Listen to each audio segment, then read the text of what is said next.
നീ ഒരിക്കൽ ശ്രദ്ധിച്ചിട്ടുണ്ടോ? നീ മിണ്ടാതെയിരുന്നാൽ ആൾക്കാർ ശാന്തമാവില്ല. അവർ ചിന്തിക്കും, കൂടുതൽ ചിന്തിക്കും. നീ ഒന്നും ചെയ്യാതെ തന്നെ അവർ മാറിത്തുടങ്ങും. നിശബ്ദം, അത് ശൂന്യമല്ല, അതൊരായുധമാണ്. നീ ഒരിക്കൽ കാത്തിരുന്നിട്ടുണ്ടോ?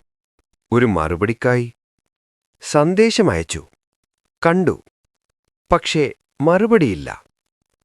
ആ നിമിഷം നിന്റെ മനസ്സ് എന്തു ചെയ്യും? ഞാൻ തെറ്റു ചെയ്തോ? അവൻ അവഗണിച്ചോ? എന്താണ് പ്രശ്നം? അവിടെ നിന്നാണ് നീ തന്നെ കുഴങ്ങുന്നത്.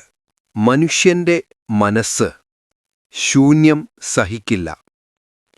ഉത്തരം കിട്ടിയില്ലെങ്കിൽ അതുതന്നെ കഥയുണ്ടാക്കും. പക്ഷേ ആ കഥ സത്യമാവണമെന്നില്ല. അത് ഭയം, സംശയം, അനാവശ്യ ചിന്തകൾ. നീ ഒന്നും ചെയ്യാതെ അവർ തന്നെ നിന്നെക്കുറിച്ച് ചിന്തിക്കും. ഒരു തർക്കത്തിൽ നീ ശാന്തമായി മിണ്ടാതെയിരുന്നാൽ മറ്റവൻ അസ്ഥിരമാകും, കൂടുതൽ സംസാരിക്കും. അവൻ തന്നെ തന്റെ തെറ്റ് കാണിക്കും. ഒരു ബന്ധത്തിൽ നീ എപ്പോഴുമുണ്ടെങ്കിൽ നിന്റെ വില കുറയും.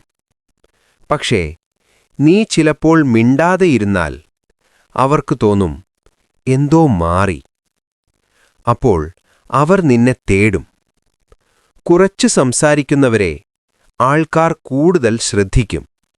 കാരണം ഓരോ വാക്കിനും ഭാരമുണ്ടാകും. എല്ലാ നിശബ്ദവും ശക്തിയല്ല. ഒളിച്ചോടൽ, മറുപടി കൊടുക്കാതെ ഒഴിഞ്ഞു നിൽക്കൽ, ഇത് നിയന്ത്രണമല്ല, ഇത് ഭയം. മനഃപൂർവ്വം മിണ്ടാതിരുന്നാൽ ആൾക്കാർ അത് തിരിച്ചറിയും. അപ്പോൾ നീ ശക്തനല്ല, നീ പേടിക്കുന്നവൻ. നിയമം ലളിതം.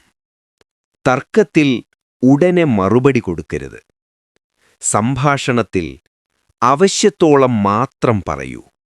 സന്ദേശത്തിൽ എല്ലാം വിശദീകരിക്കേണ്ടതില്ല. ചിലപ്പോൾ മിണ്ടാതിരിക്കുക, അതെ, ചിലപ്പോൾ നിശബ്ദം തന്നെ മറുപടിയാണ്.